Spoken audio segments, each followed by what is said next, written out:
Vamos começar a nossa aula, finalmente. Estou muito feliz de poder compartilhar um pouquinho do meu conhecimento, das minhas reflexões.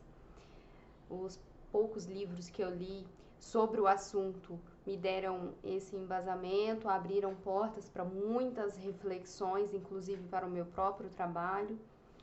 E eu estou aqui hoje para trazer nesse tema, que é a saúde mental e trabalho, com uma finalidade não de esgotar todo o conhecimento que vocês vão ver ao longo da minha explanação, que é muito amplo, muito vasto mesmo. Tem muito conteúdo a ser estudado.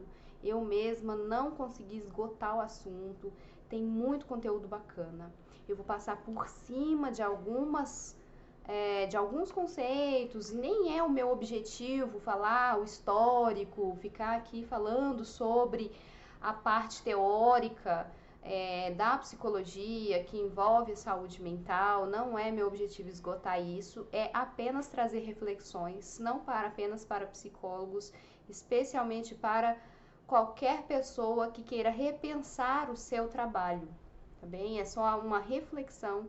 O intuito, o objetivo é trazer reflexões para que, quiçá, possamos mudar a realidade de muitas pessoas, para que daí possamos ter uma nova forma de organização do trabalho, de modo que isso não impacte tanto na saúde do mental das pessoas que trabalham. Então, começando pela reflexão em cima da definição de trabalho. Como eu disse mais uma vez, a minha intenção não é ficar uma aula teórica, maçante, e assim trazer reflexão, mas a gente precisa saber o que é o trabalho e refletir sobre isso, né? O que é trabalho? O trabalho é um objeto de múltipla e ambígua atribuição de significados e ou sentidos. Desde sempre houve muitos conceitos sobre o que é trabalho, e hoje mesmo, se a gente perguntar para 10 pessoas, as 10 pessoas vão dar uma definição de trabalho. E não só uma definição, mas um significado, sentido. Isso é muito mais profundo do que simplesmente falar trabalho é isso, isso e isso que está ali no dicionário.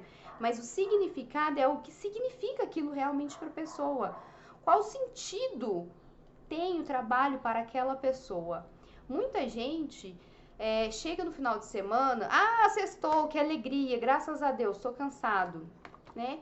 Não que o final de semana não seja bom, porque ali nós vamos ter o nosso momento de lazer e etc. Mas quando chega na segunda-feira, muita gente já levanta sofrendo. Isso é um sinal de alerta.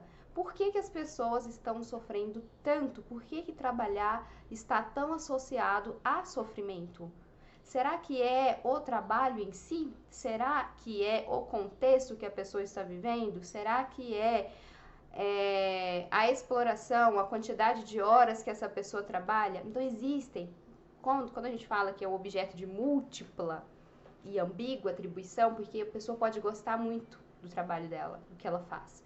Mas se existir algum fator ali que a impede de usufruir desse momento maravilhoso do trabalho dela, seja por exaustão, porque ela trabalha muito, então isso precisa ser analisado. Por isso que é múltiplo, é muito complexo falar sobre trabalho, é muito amplo. Então perceba que cada pessoa vai viver uma realidade dentro do seu trabalho, e a sociedade como um todo, ela contribui para exaustão ou não, ou para facilitação para o desenvolvimento saudável desse trabalho, dessa pessoa, desse indivíduo. E quando a gente fala em diversas dimensões, nós estamos nos referindo justamente a essa amplitude de coisas. Então nós vamos ver o contexto do trabalho dessa pessoa, com quem essa pessoa trabalha, como se dá o trabalho dela, qual a carga horária dessa pessoa, será que ela consegue, se é uma mãe solo, será que essa mãe consegue gerenciar tudo sozinha, consegue trabalhar fora, consegue chegar e dar conta da demanda dos filhos, da casa? Então existe assim uma ampla, muito variável de situações, de contexto, que envolvem o trabalho e que envolve também é a saúde dessa pessoa inserida nesse contexto de trabalho. E eu nem falei da remuneração ainda, né? E esse é um outro fator também que pesa muito. Então, seguindo, né? Nós vamos, já que iniciamos falando sobre a definição de trabalho, vamos falar historicamente como que se deu isso, né? Então, lá na filosofia clássica e na Idade Antiga, o trabalho era visto como algo degradante, algo inferior, desgastante, e que superior, uma coisa boa, superior, elevada, era a quem trabalhava, que na época não era trabalho, era quem estava no ramo da política, né? Então, quem tinha o privilégio, vamos assim dizer, é quem estava inserido ali na política, na filosofia, o ócio era visto como uma boa coisa, e não aquele trabalho maçante, desgastante, porque isso era visto como algo inferior. E aí também na Idade Antiga, né, havia o sistema de classes. Então a pessoa nascia, era uma escrava, então ela deveria se submeter à força e à coerção de pessoas que estavam em classes ditas superiores, e não tinha conversa, não havia conversa. Pensando nisso, né, na escravidão e a estruturação da sociedade, nós podemos perceber que a mentalidade não mudou tanto assim não, sabe? Às vezes a gente acha, nossa, a escravidão acabou, foi abolida a escravidão. Ainda, não vou nem falar de casos extremos em que ainda acontece a escravidão. Eu vou falar de um modo mais amplo, mais geral. Então, disse que foi abolida a escravidão. E o sistema de classe já não existe, o sistema feudal já não existe mais. Então, eu nasci pobre, mas posso ficar rica. Mas será que é bem por aí mesmo? Algumas pessoas conseguem, né, sair de uma classe, né, finalizar a vida em outra classe social. Mas se nós pararmos para refletir, o sistema, a mentalidade, ela não mudou tanto. Por quê? Porque ainda há aqueles que detêm os meios de produção e ainda há aqueles que não detêm, que detêm a força de trabalho. Quando a gente entra nesse embate, e aí nós vamos entrar em outro tema um tanto complexo, nós podemos perceber que a mentalidade é a seguinte, da maioria, não vou falar todos, mas grande parte das pessoas pensa assim, infelizmente. Aquela pessoa lutou muito para estar naquele lugar, então ela merece estar naquele lugar. E aquela pessoa que está naquele lugar, essa pequena quantidade de pessoas no mundo que detém muito dinheiro, que detém o poder, que detém os meios de produção, ela escraviza todo o resto. As pessoas, o povo é sim escravizado.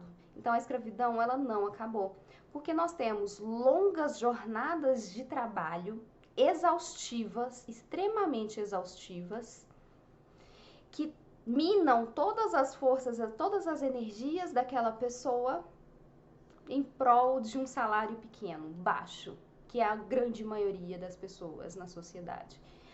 Mas aquele ali tem que estudar, tem que fazer isso, tem que fazer aquilo. Tudo bem, mas o buraco é mais embaixo. Existe, por isso eu disse que é amplo, é complexo falar sobre isso. Não são todas as pessoas que têm oportunidades. Então, pessoas que vêm de famílias muito pobres, que têm muita escassez, como que essa pessoa vai chegar na fase adulta e ter somente o tempo para estudar, para entrar numa faculdade pública, por exemplo, porque ela particular nem cogita porque ela não vai ter dinheiro para pagar. Então, assim, é um assunto muito complexo que envolve crenças que muita gente não está disposto a enxergar e não está disposto a tirar os véus, porque aí entra numa questão política, entra numa questão, claro, é política, mas entra numa questão partidária, vamos dizer, vamos ser mais categóricos.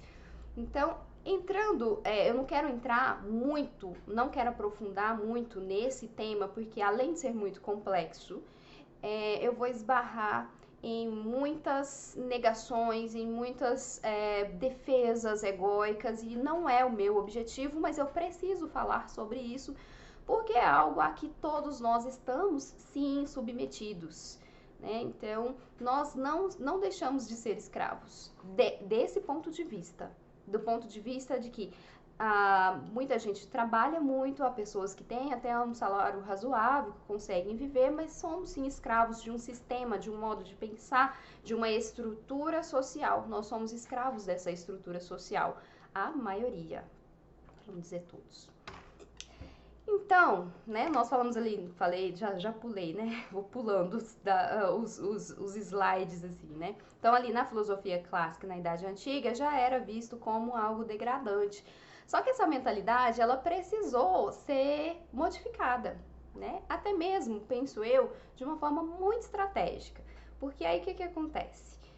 Chegando aqui no capitalismo, houve essa mudança na concepção. Como que eu, supondo que eu tenha os meios de produção, como que eu vou explorar essas pessoas, fazer com que elas gerem lucro para mim, se eu incuto na cabeça delas que o trabalho é algo degradante, que o trabalho é algo ruim?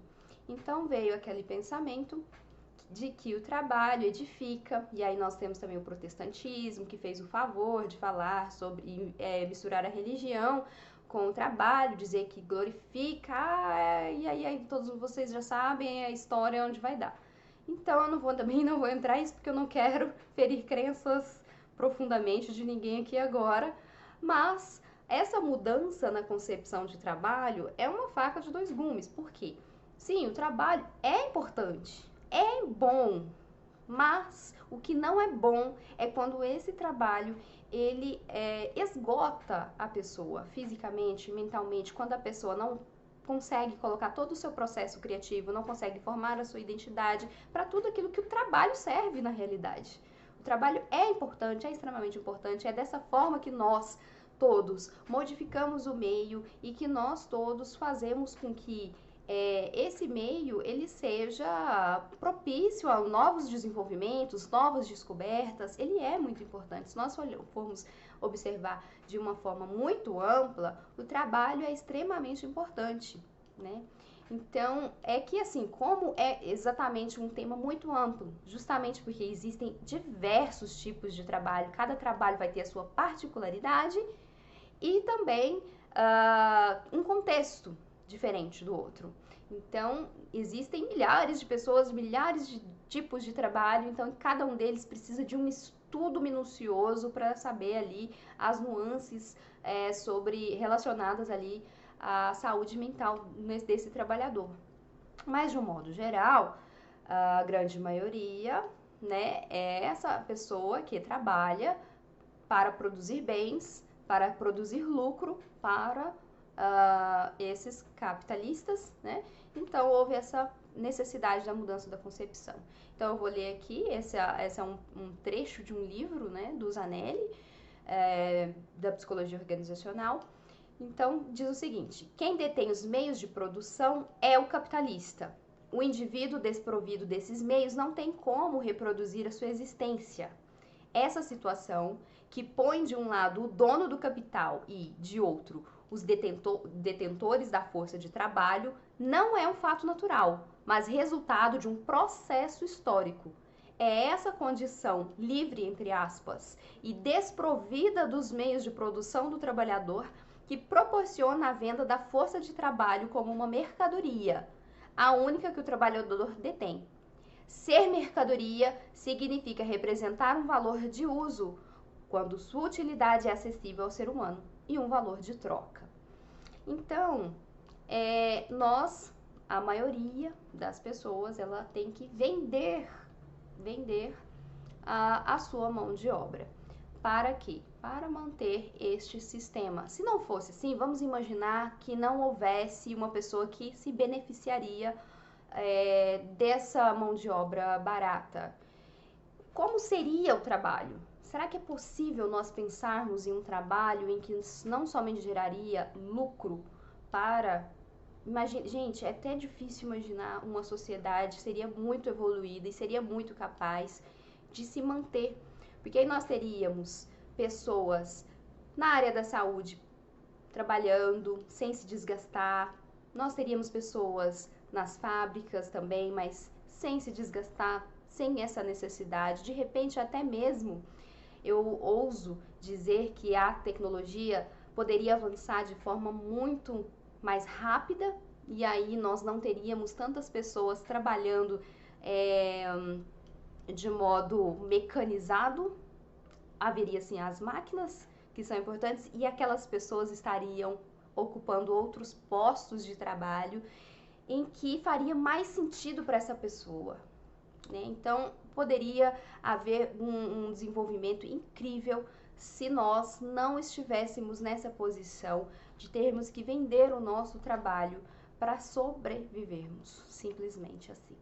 Então a busca pela máxima lucratividade, ela vem aí pensando mais nas empresas, ela tem essa concepção de instrumentalidade econômica do trabalho, é pensado muito mais no dinheiro do que no trabalho. E aí vem a glorificação do trabalho que eu havia antecipado, né, com o capitalismo, que é fomentar na cabeça dessa pessoa o quão importante é o trabalho. Claro que é importante, mas não é essa produção que é importante, não é essa busca pela máxima lucratividade que é importante, não é esse o foco, não é esse o ponto que nós devemos olhar. Porque isso esgota, isso aliena a pessoa e a afasta do seu processo criativo e do seu processo de autodesenvolvimento. E afasta essa pessoa da sua própria essência, dos próprios dons que ela veio que ela poderia vir a desenvolver em vida. E a destruição dos laços afetivos é algo muito interessante a ser mencionado. Por quê? Primeiro porque os nossos laços afetivos, eles estão diretamente relacionados à nossa saúde mental, à qualidade de vida, ao nosso bem-estar. Se temos bons laços afetivos com as pessoas, nós nos desenvolvemos bem, nos desenvolvemos de forma mais tranquila, saudável, nós temos com quem contar, nós podemos contar com as pessoas. Se esses laços são destruídos porque há a alta competitividade, porque eu preciso ser o funcionário do mês que vai estar com a cara estampada ali para todo mundo ver e me aplaudir, o quão bom eu fui, quão bom foi o meu desempenho, isso gera uma destruição dos laços afetivos. Aqui nós temos também algo que pode ser aprofundado de uma forma muito significativa. Quando eu falo em relacionamento humano, obviamente, né, quem tem criança em casa já pode perceber que desde pequenininho é algo que já vem do ser humano. As sombras do ser humano, e aqui eu também vou fazer uma ponte com a psicologia analítica junguiana, a sombra do ser humano, ela acompanha desde quando essa pessoa começa ali a se relacionar com o mundo. E aí, se eu tenho um meio ambiente que fortalece essa minha sombra, nós não teremos outro resultado. Nós não teremos o desenvolvimento da parte consciente criativa, da parte afetiva profunda dessa pessoa com a sua consciência e nem da consciência dela com outras consciências, se é que vocês conseguem compreender o que eu estou dizendo. Uma pessoa para ser cooperativa, uma pessoa para olhar para outra pessoa e ter empatia, amor, respeito, laços profundos, ela precisa fomentar isso dentro dela e ela precisa que esse meio ambiente seja propício para esse desenvolvimento.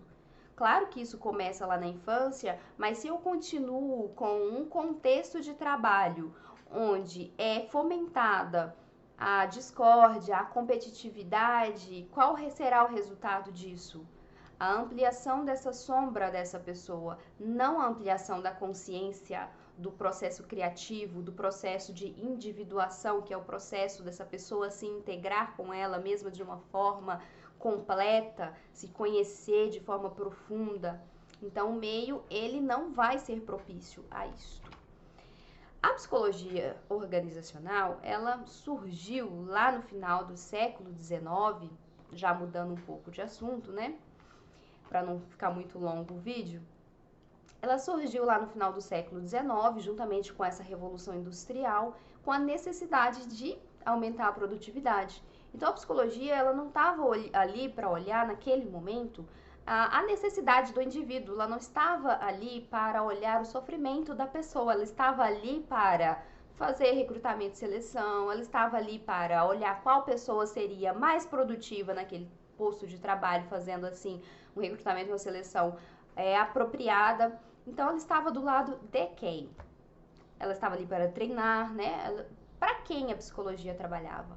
Para que ela existia naquele contexto, no trabalho? Se vocês pararem para pensar, a resposta é muito óbvia. Ela não estava do lado do trabalhador, ela não estava do lado das pessoas, do indivíduo, das emoções, do sentimento, da alma dessas pessoas. Psique significa alma, então por isso eu falo alma, não é uma forma espiritual, mística, é o significado profundo, é aquilo que nos anima enquanto ser, né? Então eu sou aqui, Poliana, algo me anima. O que me anima quando eu morrer, essa ânima, que me anima, essa psique, essa alma não estará aqui mais. Então isso me difere de outras pessoas. Então, é só para contextualizar, quando eu digo alma, o que é essa individualidade que move essa psique, que tem toda uma complexidade, uma individualidade aqui dentro. Então, a psicologia organizacional, ela trabalhava para a organização, para quem detinha dos meios de produção, para aumentar a produtividade, para aumentar a riqueza daqueles que estavam empregando aquelas pessoas. E aí, lindamente vieram as clínicas do trabalho, as quais eu só pude conhecer lendo livros depois de anos que eu já havia formado. Não vi na faculdade, hoje deve ser um pouco mais forte nas universidades, eu acredito, e eu estou aqui para apresentar de forma muito superficial, porque cada uma dessas clínicas do trabalho tem um amplo conteúdo, pesquisas, e é muito lindo o trabalho de cada uma delas. E elas vieram para fazer pesquisa com relação ao trabalho e à subjetividade. Então, olhar para aquele indivíduo dentro daquele trabalho, daquele posto de trabalho e pensar como é a relação daquele indivíduo com o trabalho, como é a relação daquele indivíduo com o seu contexto. Como é a relação, por exemplo, que fala na psicodinâmica especificamente do trabalho, quais são as defesas do ego que aquela pessoa, os recursos psicológicos que aquela pessoa utiliza e aquele grupo utiliza para suprimir aquele sofrimento que o trabalho lhe causa. Como é o sofrimento no trabalho? Como são as características mentais, emocionais daquelas pessoas? Como é o contexto? Como é a atividade daquela pessoa? Existe ali também a clínica da atividade que vai falar sobre o processo do trabalho em si mesmo, da pessoa, do indivíduo. Não aquele prescrito, aquele que está escrito para ela, você vai fazer isso, isso e aquilo, esse é o trabalho da pessoa. Os gestores muitas vezes podem ter a lista na frente deles, mas eles nunca saberão como é o trabalho daquela pessoa, do indivíduo, do subordinado, por assim dizer, se ele não pegar e fazer, porque o real, ele difere daquele que está no papel. Então, ele difere e muito, em muitos casos, daquele que está no papel. O professor, ele vai lá, dá aula, faz uma anotação, mas como é estar lá dentro? Como é o processo por completo de dar aula? O que sente? Como é a relação daquela pessoa? Como ela faz de fato aquilo? Entende? Então, a situação de trabalho e os fatores psicossociais dessa pessoa dentro do seu posto de trabalho precisa ser olhado com carinho, com mais, vamos dizer assim, com mais detalhes e com uma perspectiva, com uma lente diferente daquela de simplesmente aumento de produtividade. Como é o trabalho daquela pessoa? E o sofrimento do trabalhador? Que tipo de sofrimento tem essa pessoa? Quais tipos? Aqui é tão amplo, tão amplo. A pessoa, ela pode começar a observar a si mesma dentro do seu trabalho. Observar quais são os pensamentos que acometem no momento do trabalho. Que tipo de reação ela tem, se ela conhece quais são os limites daquele corpo dentro daquela jornada de trabalho. O trabalho, se nós formos falar em trabalho enquanto emprego, que é algo que é remunerado, né? Então eu vou ali para receber um dinheiro para minha sobrevivência, que é isso que a maioria faz, só sobrevive. Então, esse emprego, ele tem todas essas nuances que precisam ser observadas. O contexto, como é o meu contexto de trabalho? Eu estou sofrendo assédio, algum tipo de assédio neste trabalho? Como é a minha relação com as pessoas? Sou subordinada a algumas pessoas, a uma chefia. Como é a relação dessa chefia aos seus subordinados? É de escuta? Será que eu tenho direito de voz? Será que as minhas reflexões eu posso falar ou não? Eu tenho que ficar quietinho, porque senão eu corro risco de perder o meu emprego. E o medo dessa pessoa de ficar desempregada e não conseguir colocar o arroz dentro de casa? Então, tudo isso, todas essas nuances do sofrimento no trabalho, elas são identificadas através das clínicas do trabalho, que vão trabalhar essas nuances, todas as nuances, de modo muito profundo, de modo muito intenso, de como é essa relação desta pessoa com este trabalho, com este emprego. Isso se a gente for falar de emprego, né? Porque até deveria ter feito essa diferenciação, porque uma mulher que, como eu havia citado anteriormente um exemplo, uma mulher que é mãe solo, uma mãe solo tem muito trabalho, o trabalho dela não para. Como vocês acham que essa mulher vai para o emprego dela? Depois de um dia exaustivo, de uma intensa jornada de trabalho dentro de casa, em que ela não é remunerada, e fora, porque ela precisa daquele emprego para colocar a comida na mesa.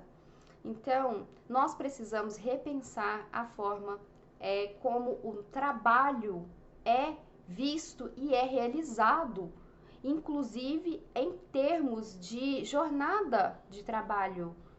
Quanto tempo essa pessoa passa trabalhando para sobreviver, para chegar em casa e ainda ter um monte de coisa a fazer?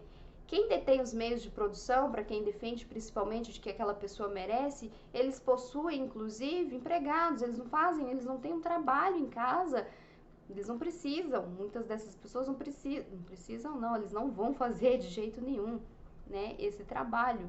Então, nós todos, trabalhadores, pessoas que estamos submetidos a este sistema, esse sistema de escravidão, é que precisamos repensar o nosso trabalho. E aqui eu entro num processo, numa parte mais profunda da minha fala, que é até que ponto o meu trabalho está edificando a construção da minha identidade. Porque o reconhecimento, sim, ele é importante. Ele é importante. Ele é importante, mas tirando essa parte da competitividade, onde eu vou precisar subir em cima do outro, ou o outro subir em cima de mim, para que um só saia ganhando. Não é esse tipo de reconhecimento. Todas as profissões são importantes. A pessoa se reconhece no seu próprio trabalho. Uma pessoa que pinta uma parede, ela se reconhece no trabalho, no produto final do seu trabalho, naquilo que ela está entregando. Como é a relação dessa pessoa com o seu trabalho? Será que essa pessoa reconhece a importância dela no trabalho? E será que os outros também reconhecem e valorizam essa pessoa enquanto trabalhadora, naquilo que ela está exercitando, naquilo que ela está fazendo? Então, há muito o que refletir sobre o trabalho. Porque se a pessoa ela não produz de forma com que ela consiga colocar o seu processo criativo no trabalho, onde ela consiga refletir sobre o seu trabalho, onde ela consiga pontuar para as pessoas o que precisa ser feito ali naquele trabalho como pontos de melhoria. Será que aquela pessoa, por exemplo, uma atendente telemarketing, ela tem o tempo dela para o descanso, ela tem o tempo para o cafezinho dela, sem ser cobrada a quantidade de ligações que essa atendente vai receber naquele dia, vai atender naquele dia? Então, existem muitas profissões e todas as profissões há muito que se olhar, há muito. Eu não vou nem falar da remuneração, hein? Eu tô falando ainda aqui de como é esse posto de trabalho, é confortável, a pessoa possui proteção, equipamentos de proteção. Esses equipamentos, esses EPIs, esses equipamentos de proteção são confortáveis? Porque tem isso ainda, a pessoa às vezes pode estar ali num prédio, mas aquele cinto aperta a pessoa, esquenta, tá calor, ela não vai conseguir ficar com aquela roupa. Então, será que tudo isso é olhado e pensado? Cada profissão vai exigir um olhar diferenciado, um olhar profundo para aquilo, mas não somente em termos de estrutura. Um professor que trabalha manhã e tarde com 40 alunos gritando, barulho, 40 alunos para ela dar atenção. Qual a qualidade de vida dessa professora, desse professor? Como é quando chega em casa? Que essa pessoa precisa dar conta ainda das tarefas do seu lar. Então, existe muito a ser pensado. Como é a relação dessa pessoa com o trabalho? Se ela consegue colocar o seu processo criativo para fora sem uma repressão? Será que essa pessoa é ouvida? Será que essa pessoa tem o tempo para ela descarregar esse cansaço que é natural, mas que se for exaustivo, que se forem longas jornadas de trabalho forem necessárias para que essa pessoa sobreviva, isso vai exaurir suas forças? Tudo isso precisa ser analisado, repensado, discutido para que a gente consiga aos poucos modificar a realidade do trabalho das pessoas, para que todos tenham saúde mental e bem-estar. Então, aqui, mais do que uma questão de sobrevivência, eu sou uma extrema defensora do trabalho onde a pessoa vai fazer o processo de reconhecimento de si. Ela vai reconhecer a si mesma naquilo que ela faz. Ela vai se realizar naquilo que ela faz. Mas não desse modo exaustivo, que assim a pessoa não se reconhece. Ela é capaz de olhar para ela mesma e se sentir satisfeita, se sentir capaz, mesmo tendo todos os desafios naturais de uma pessoa humana que enfrenta ali as suas próprias barreiras diante de desafios, diante de coisas, de situações novas que ela pode enfrentar ali. A construção da própria identidade, como eu havia dito, quando a gente entra na adolescência, a gente entra naquela construção de identidade, né? Nós estamos em grupo e ali a gente encontra a nossa tribo, vamos assim dizer. Quando entramos na fase adulta, o processo de construção da identidade continua. E ele continua através do trabalho também. Ele continua e a pessoa precisa ter esse trabalho onde ela se reconhece o produto final, se valoriza e continua a construir a sua própria identidade, a se colocar, a se portar no mundo, a deixar a sua marca no mundo, ainda que seja ali no seu meio mesmo. Não precisa ser uma coisa, um filósofo que está ali aparecendo numa capa de uma revista com altos conhecimentos belíssimos e que vai ficar para a história, pela eternidade. Não, mas aquela pessoa, ela faz uma diferença ali, ela deixa a sua marca ali, naquilo que ela está entregando, entende? Uma pessoa, vou pegar de novo o que me veio agora à mente, uma pessoa que pinta a parede, um pintor, ela vai deixar a sua marca ali, olha que parede linda, ficou lindo, o trabalho bem feito, a pessoa deixou tudo bonitinho, limpinho, e a pessoa se reconhece e é valorizada por aquilo que ela faz. E esse sentimento de pertencimento a esse grupo também. E aqui também, gente, é amplo, tem como aprofundar. Cada um desses tópicos aqui a gente consegue aprofundar e muito. Aqui eu tô passando por alto, por cima, para a gente trazer as primeiras reflexões acerca da relação entre a pessoa e o seu trabalho. Eu preciso falar um pouquinho da síndrome de burnout, não vou falar muito porque já está saturado de vídeo, saturado de coisa no YouTube, em qualquer lugar a gente encontra falar sobre o burnout, mas ainda tem muita gente que ainda sofre de burnout e não sabe. Né? Exaustão, esses são os sintomas, alguns dos sintomas, né? Exaustão emocional, falta de envolvimento pessoal no trabalho, a pessoa não consegue se relacionar, ocorre aquele processo de cinismo, a pessoa começa já a falar com cinismo mesmo com as pessoas, com negativismo, começa a se desinteressar por aquele trabalho, ou muitas vezes ela quer entregar sim os resultados, quer fazer tudo, mas ela está exausta e aí ocorre a despersonalização, aquele distanciamento emocional e aí a pessoa vai entrando em colapso. E aí não é só a mente, o corpo todo vai esmorecendo, né? ocorrem trabalhadores motivados. Esse que é o X da questão, né? Quem pensa que é só aquela pessoa que não tá nem aí pro trabalho, não, é justamente aquele interessado, aquele que estava motivado, aquele que dava tudo de si, aquele que trabalhava até de madrugada para entregar um resultado, e aí reage ao estresse laboral, trabalhando mais e mais e mais, e aí acaba sendo afetado pela síndrome de burnout. Então, se você passa por alguma dessa situação, né? Se você tem alguma exaustão emocional, sugiro que você converse com um profissional e que você converse também com pessoas no seu trabalho que possam te auxiliar, te orientar e a procurar um meio para você se curar, se tratar dessa síndrome de burnout. Vamos caminhando para o fim, então é o trabalho, o processo criativo. Resgatar, então, ali o sentido, o significado, já falei bastante disso, né? Fazer essa formação da identidade. Observar bastante as relações de poder, porque as relações de poder, elas costumam abafar o processo criativo da pessoa.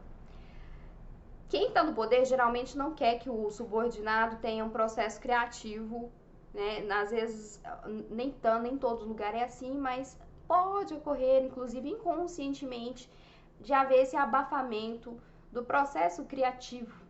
Que, nossa, aquele ali está se destacando. O nosso olhar precisa ser diferente, precisa ser de cooperação, de estender a mão, de permitir e ficar feliz pelo processo criativo aflorado no outro, porque todos têm. E quando todo mundo consegue colocar esse processo criativo para fora, aí todo mundo fica feliz e se sente bem. Quando um no grupo não consegue pôr esse processo criativo para fora, ele se incomoda. E aí vem a nossa famosa inveja. Nossa, aquele ali faz isso. Eu, né, nem fala que eu não consigo, mas lá no subconsciente a pessoa tem isso, essa clareza de que ela não consegue. Não é porque ela não consegue, tá abafado, precisa pôr para fora. Todo mundo tem um processo criativo, um processo bonito para desenvolver. E aí o ambiente precisa ser propício a isso. Então, se uma pessoa tem uma relação de poder e em que ela é a que detém esse poder, ela precisa permitir com que as pessoas elas consigam acessar esse processo criativo dentro delas mesmas, porque isso é saudável, isso vai resgatar também esse sentido, o significado profundo do trabalho para aquela pessoa, vai fazer sentido para ela, ela vai construir-se e reconstruir-se e construir também e ajudar na construção do meio em que ela vive. Vai ser bom para todo mundo, né? As estruturas de trabalho, elas precisam ser modificadas e já está havendo esse processo. Lentamente, uma pessoa aqui fala uma coisa, uma outra ali, vai levando, vira uma lei e aí vai mudando a estrutura de trabalho. Mas quanto mais pessoas tomam consciência do que é o seu trabalho e do que é necessário para que ela consiga fazer, eclodir esse processo criativo dentro do próprio trabalho, mais rápido a gente consegue alcançar a modificação dessas estruturas de trabalho na sociedade como um todo. Então, enfim, o objetivo da minha fala era conscientizar,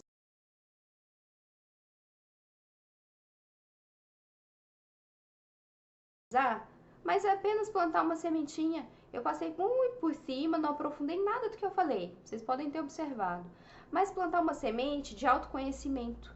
Porque se cada pessoa começar a refletir sobre o seu trabalho, qual a relação de você mesmo com o seu trabalho subjetivamente, o que eu penso do meu trabalho, o que eu sinto, o que falta, o que sobra.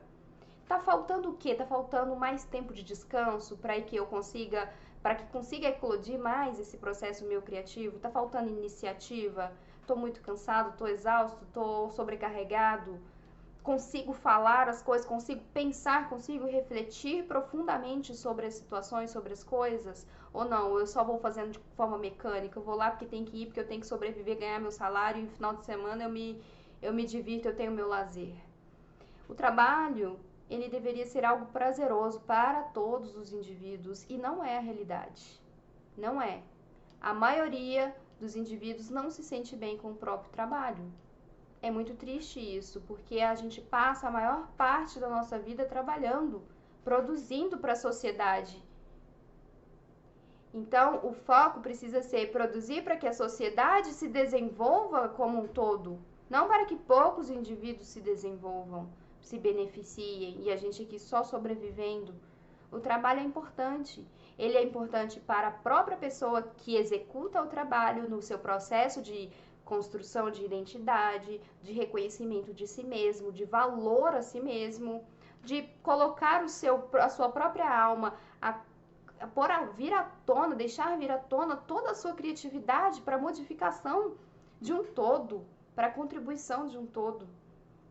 Esse é o objetivo do trabalho, real objetivo do trabalho, em que ele vai edificar a si mesmo e toda uma sociedade. Mas se eu sou uma pessoa que não reflito sobre qual é a minha relação subjetiva com o meu trabalho, eu vou trabalhar todos os dias de forma mecânica, porque eu tenho que sobreviver. É tudo uma questão de virar uma chave para que a gente consiga pôr para fora aquilo que a gente pensa, aquilo que a gente reflete, e para que a gente consiga mover mudanças na sociedade. Compreendem?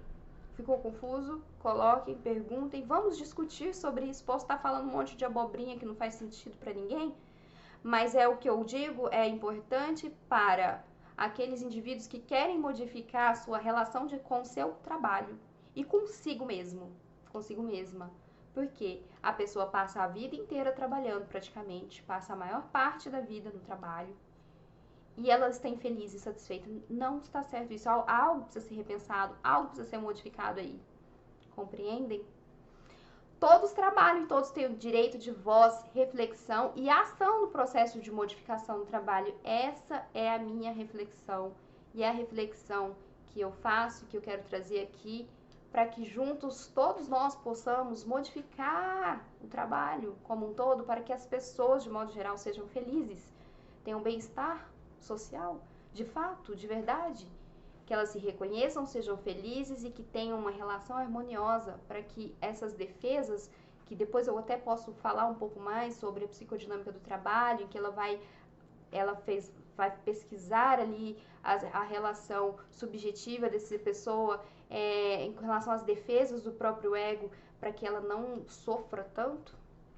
Então, para minimizar o sofrimento e que as pessoas sejam livres, felizes, reflexivas, que possam trazer para si mesmas muitos benefícios e também para a sociedade como um todo, porque nós estamos realmente necessitados disso, de muita mudança.